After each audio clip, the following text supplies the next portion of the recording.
예, 다음은 대전 선생님들이 가장 기다리고 계시는 분입니다. 대전 공립형 대안교육 특성화고 미래를 닮은 교육이라는 주제로요. 향후 설립될 대전 공립특성화고의 교육 철학과 실천 방안을 듣는 시간을 갖고자 합니다. 네, 이재인 대전 반석고등학교 선생님, 네, 이재인 선생님의 말씀을 듣도록 하겠습니다.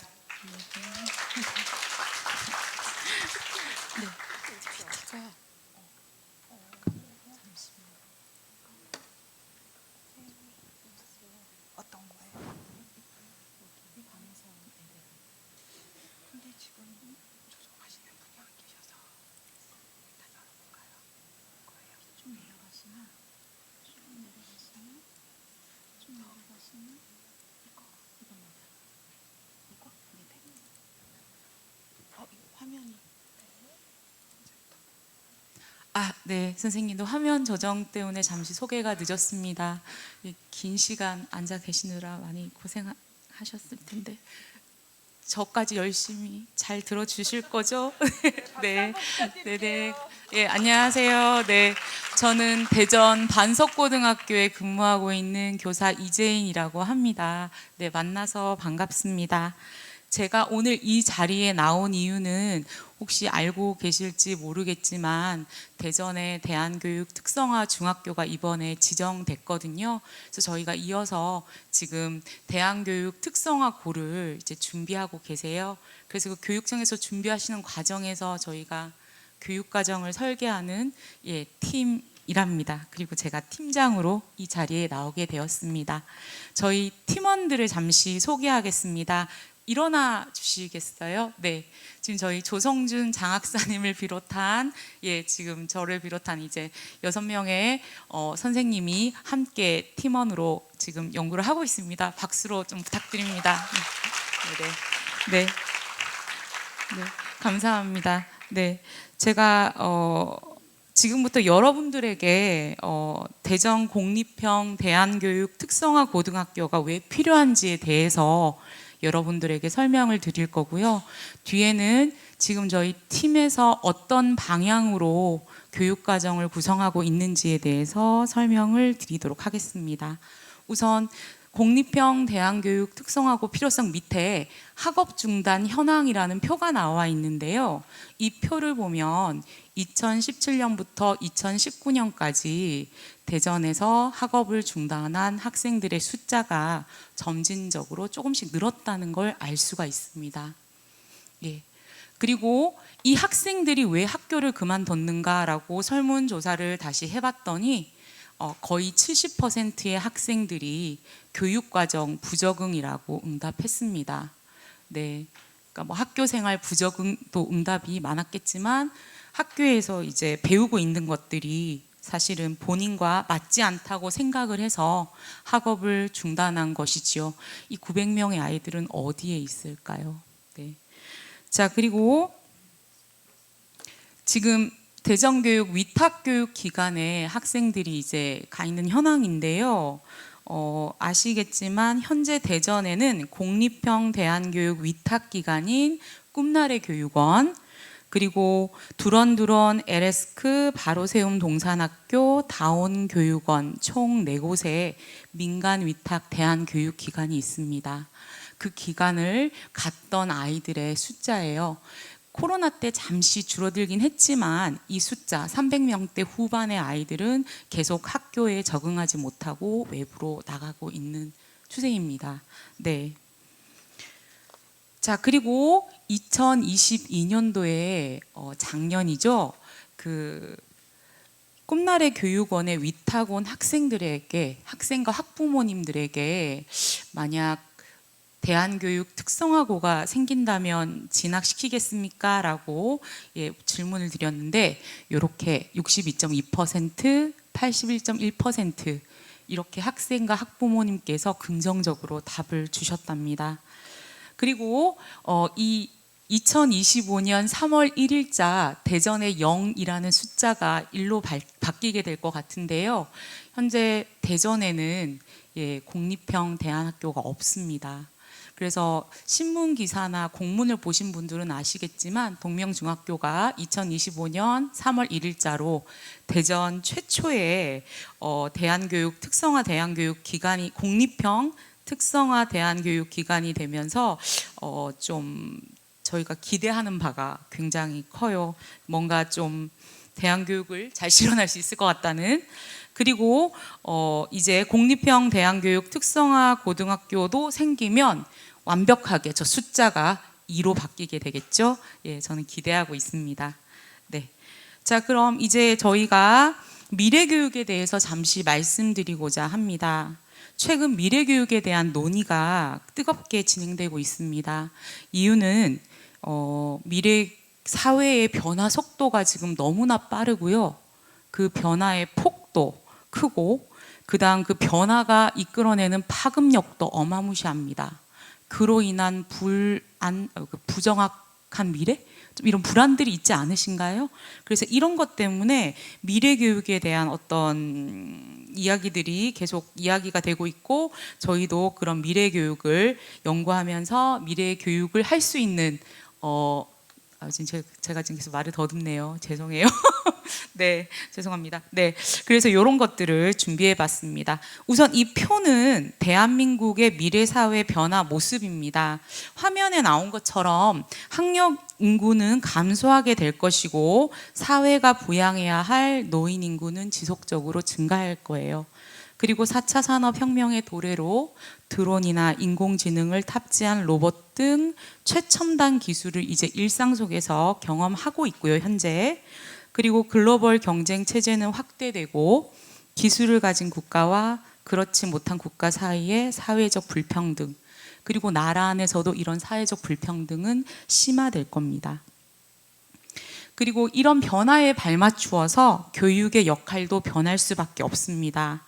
3차 산업혁명 시기에는 단순히 지식 정보를 소유하고 공유하고 활용하는 능력이 중요한 지식 정보 사회였다면 4차 산업혁명 시대는 단순한 지식 정보 습득 및 활용을 넘어선 고차원적인 사고력을 갖추어야만 첨단 기계와 비로소 공존할 수 있는 시대입니다. 아이러니하게도 어쩌면 4차 산업혁명 시대에 우리는 고대 삼파술로 청소년들을 깨달음으로 이끌었던 소크라테스를 다시 불러야 할지도 모릅니다. 우리 아이들을 최첨단 기술의 노예가 아닌 주체로 살아가도록 하기 위해서는 결국 인간으로서의 가치를 추구하는 교육으로 방향을 잡아야 하기 때문입니다. 기술이나 능력이 아닌 삶의 철학과 자신만의 가치관을 가지도록 아이들을 교육시켜야 할 시대가 도래했다는 뜻입니다. 여기 표를 보시면 아시겠지만 단순 반복적인 직업은 이제 사람이 아닌 인공지능이 대체하게 된다고 합니다. 그렇다면 인공지능이 대체할 수 없는 직업군은 뭐가 있을까요? 이 질문 속에 우리 교육이 나아가야 할 방향을 알 수 있습니다. 결국 미래 교육이란 인간다움, 즉 인간의 가치를 찾는 과정이라는 것입니다. 2016년 세계경제포럼에서도 이와 비슷한 맥락에서 미래 인재가 갖춰야 될 능력 3가지를 제시했습니다. 문해력, 그리고 여기 나온 역량, 그리고 인성, 우리가 이미 다들 아시는 내용들입니다. 자, 그리고 OECD 나침반 2030을 가져와 봤습니다.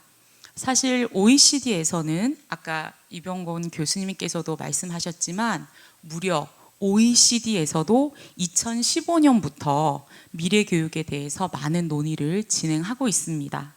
2015년에는 무엇을 가르쳐야 할까라는 것이 주된 논의의 주제였다면 2019년도에는 어떻게 가르칠 것인가 라는 것을 주제로 많은 논의가 이루어졌고 그 논의의 결과 탄생한 것이 바로 이 OECD 학습 나침반 2030입니다.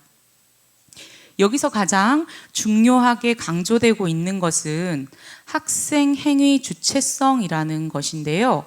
앞서 교수님께서도 말씀하셨던 것처럼 여기 이 스튜던트 에이전시가 바로 학생 행위 주체성이거든요. 그래서 저는 이 표를 이렇게 이해했습니다. 학생 행위 주체성은 학생들이 자신 주변의 일에 관심을 갖고 책임감 있게 생각하고 참여하고 그 과정을 통해서 자신의 행복뿐만 아니라 사회에도 긍정적인 영향을 줄 수 있음을 의미한다고 생각했습니다. 그리고 학생은 자신이 설정한 목적과 책임의식을 갖고 개인과 사회의 웰빙의 방향으로 나아갈 수 있도록 이끄는 것이 미래교육의 모습, 즉 지금 OECD에서 생각하는 교육의 바람직한 방향이라고 생각했습니다. 그리고 여기 가운데 핵심에 역량이라는 단어가 들어가 있거든요. 역량이란 아는 것을 삶 속에서 실천할 수 있게 하는 것을 이야기합니다. 우리나라 2022 교육과정에 큰 영향을 미친 여기 나와 있는 변혁적 역량인데요. 앞선 선생님들께서도 여러 번 이야기하셨던 그 변혁적 역량입니다. 학습자가 주체가 되어 새로운 가치를 창출하고 긴장과 딜레마를 조정할 줄 알며 자신이 설정한 목적에 책임의식을 갖고 보다 나은 세계로 나아갈 수 있는 소양이 바로 이 변혁적 역량이라고 합니다. 그래서 이 아이가 이 학생의 행위 주체성을 갖고 변혁적 역량을 키워서 결국은 저 길을 따라가면 오른쪽 위에 있는 웰빙에 도착하는 게 학습 나침반의 구성 내용인 것 같습니다. 우리 TF팀은 교육과정 속에서 학생의 행위 주체성이 잘 발현될 수 있는 방향에 대해서 사실 많은 논의를 지금도 계속하고 있습니다. 그 과정에서 이제 이 학생의 행위 주체성을 들으셨으면서 좀 느꼈겠지만 이제 우리 초기 대한교육에서 강조하는 학생 중심 교육이라는 단어랑 좀 흡사하다는 생각을 하지 않으셨나요? 그래서 저희는 학생의 행위 주체성과 이 대한교육에서 이야기하는 학생 중심 교육이 어떤 일맥상통하는 지점이 있고 그걸 교육과정에 잘 풀어내기 위해서 지금도 논의를 좀 진행하고 있습니다. 자, 그리고 여러분들 대한교육이 필요한 이유는 사실 이미 다 알고 계시죠? 지금 우리 대한민국의 교육이 가진 이 한계점은 사실 모두가 다 공감하고 있는 내용이라고 생각합니다. 특히 학교 교육의 의미를 느끼지 못하고 학교 수업을 거부하는 학생 수가 증가하고 있고, 아까 제가 이 900명의 아이들은 어디 있을까요? 라고 물었었잖아요. 네. 그리고 교실 내 학생들의 다양성에 대한 대처 능력이 우린 굉장히 부족합니다. 그리고 입시의 압박도 우리 다 알고 계시죠? 그래서 이런 이유 때문에 대한교육, 특히 공립형 대한교육 기관은 반드시 있어야 된다고 생각합니다. 자, 앞서 말씀드렸던 것처럼 공립형 고등학교에 대한 지역적 요구와 급변하는 미래 사회가 요구하는 역량을 키우기 위한 대안적인 미래 교육을 할 수 있는 교육 공간이 필요합니다. 이런 요구들이 모여 대전 공립형 대안교육 특성화고가 지금 만들어지고 있답니다. 그럼 우리가 꿈꾸는 대전 공립형 대안교육 특성화고는 어떤 곳인지 소개해 드리겠습니다. 먼저 비전을 말씀드릴게요. 삶과 삶을 통해 자신의 꿈과 미래를 개척하는 행복 공동체입니다. 우리 대전 공립형 대안교육 특성화고에서 제대로 살아가는 법과 아는 것을 실천하는 법을 배우며 스스로 자신의 진로를 찾아가는 의미 있는 과정을 교사와 학생이 함께 이루어내는 곳으로 만들고 싶었습니다. 그리고 우리 공립형 대안교육 특성화고의 궁극적인 목적은 4차 산업이 되든 5차 산업이 되든 어떤 불확실한 미래가 닥치더라도 학생들이 당황하지 않고 스스로의 가치관과 철학을 바탕으로 담대하게 현재와 미래를 책임질 수 있는 당당하고 행복한 사람을 키우는 것입니다. 이러한 학교 목표를 인재상에 반영하고자 하였습니다. 그리고 교육 내용은 크게 창의 미래 진로 교육, 시민성 함양 교육, 예술 교육이라는 세 개의 카테고리로 우선 나누어 보았습니다. 이 카테고리도 사실 여러 번 수정하였고 앞으로도 수정될 계획입니다. 학교의 비전, 목표, 인재상을 바탕으로 교육 내용을 구성해 보았습니다. 교육 내용 중에서 인문학 아카데미와 미래융합 프로젝트, 월담 동행 학습에 대해서 자세히 말씀드리도록 하겠습니다. 우선 인문학 아카데미는 독서 교육을 기반으로 구성된 범교과 과정입니다. 2022 교육과정에서 교과 학습의 기반이 되는 언어 소양, 수리 소양, 디지털 소양을 기초 소양으로 강조를 하였는데요. 이 언어 소양을 키우기 위한 가장 좋은 방법이 바로 독서 교육입니다. 그리고 4차 산업혁명의 시기에서 요구되는 고차원적인 사고력을 함양하기 위해서라도 독서, 특히 우수한 인문학 도서를 활용하여 독서 교육을 한다면 유용할 것이라고 생각했습니다. 인문학 아카데미 과정을 고1부터 고3까지 연계하여 심화할 수 있는 교육 과정으로 지금 현재 구안하고 있는 중입니다. 그리고 두 번째는 미래융합 프로젝트입니다. 사실 이건 저희가 생각하는 이제 대전 대한교육 특성화 고등학교의 가장 꽃이라고 할 수 있는 프로그램인데요.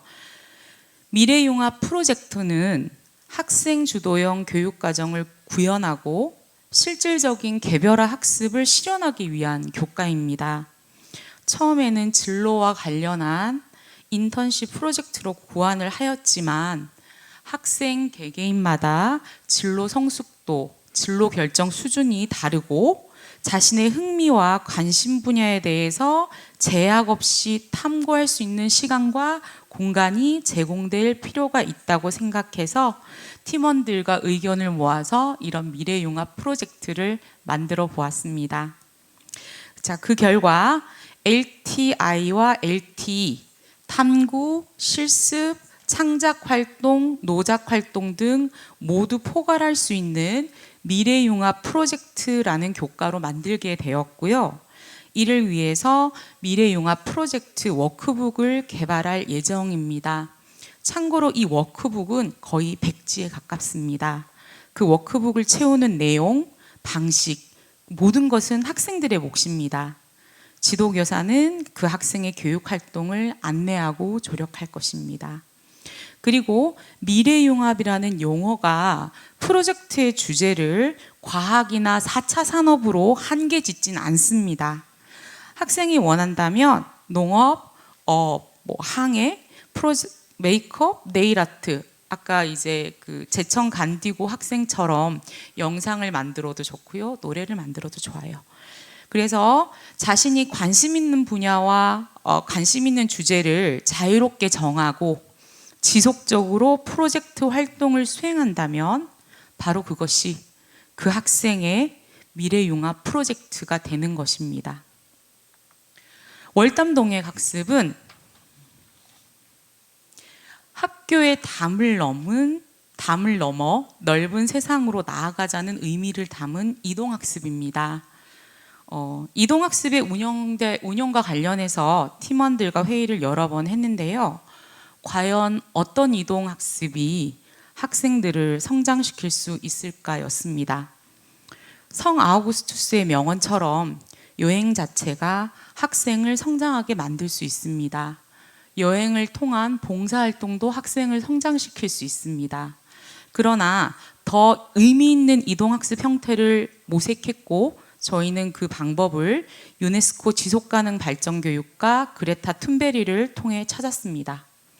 그래서 저희 팀은 학기 중에 녹색 교육과 기후변화 교육을 수업 시간에 선행하고 그때 발견된 어떤 문제나 답사 이런 주제들을 정한 다음 이동학습을 통해 그 현장을 탐사한 후 그 문제를 해결하기 위해 실천 방안을 찾아보고 스스로 실천하는 우리 아이들의 모습을 상상해 보았습니다. 예. 그 과정에서 우리 학생 모두가 작은 사회 운동가가 될 수 있다고 생각했습니다. 지금도 우리 팀원들은 유네스코 지속가능 발전 교육과 세계 시민 교육을 교육 과정에 녹아내기 위해 고군분투하고 있습니다. 미래 사회는 국가 간 경계가 더 약화될 거예요. 마치 선진국의 무분별한 탄소 배출이 엉뚱하게 투발루 섬을 사라지게 한 것처럼 말이죠. 이럴 때일수록 인류애를 가지고 지구적 관점에서 사회 문제를 바라볼 수 있는 시민성 교육이 절실하다고 생각했습니다. 네, 지금까지 대전 공립형 대안교육 특성화 고등학교가 필요한 이유를 설명해 드렸고요. 그 다음 교육 목표와 내용을 설정할 때 미래 사회를 염두에 둘 수밖에 없었던 이유를 말씀드렸습니다. 제가 고등학교 2학년 때 이런 일이 있었어요. 제가 부산 사람이거든요. 저희 사회 선생님께서 야들아, 너그 어른 되면은 돈 주고 물 사 먹는다 이렇게 이야기를 하셨어요. 그래서 그때 20년 전인 것 같은데, 그래서 그때 학생들이 선생님 거짓말하지 마세요. 운동장에 가면 수돗물 틀면 물 마실 수 있는데 누가 그걸 돈 주고 사 먹어요? 막 이렇게 얘기했던 기억이 나거든요. 근데 지금 여러분들은 수돗물 드시나요? 다 물 사 드시죠? 네. 자, 이렇게 미래는 생각지도 못한 순간에 우리 사이에 와버리는 것 같습니다. 세상은 이렇게 빨리 변해가는데 학교는 그 속도를 잘 따라가지 못하는 것 같습니다. 대전 공립형 대안교육 특성화 고등학교는 일반적인 학교에서 답을 찾지 못하는 학생들에게 꽤 괜찮은 답을 주는 학교가 되었으면 합니다. 저희 TF팀은 지금도 교육과정을 만들었다가 다시 지웠다가를 반복하고 있습니다. 프로그램도 구안했다가 다시 수정하거나 폐기를 했습니다. 그러나 그 과정이 결코 힘들지는 않았습니다. 그 과정을 통해 대전 공립형 대안교육 특성화 고등학교가 더 튼튼한 바탕을 가지게 될 것이라고 믿기 때문입니다. 지금까지 저의 발표를 들어주셔서 감사하고요. 앞으로 대전의 대안교육 공립형 고등학교가 잘 설립될 수 있도록 많은 응원 부탁드립니다. 감사합니다.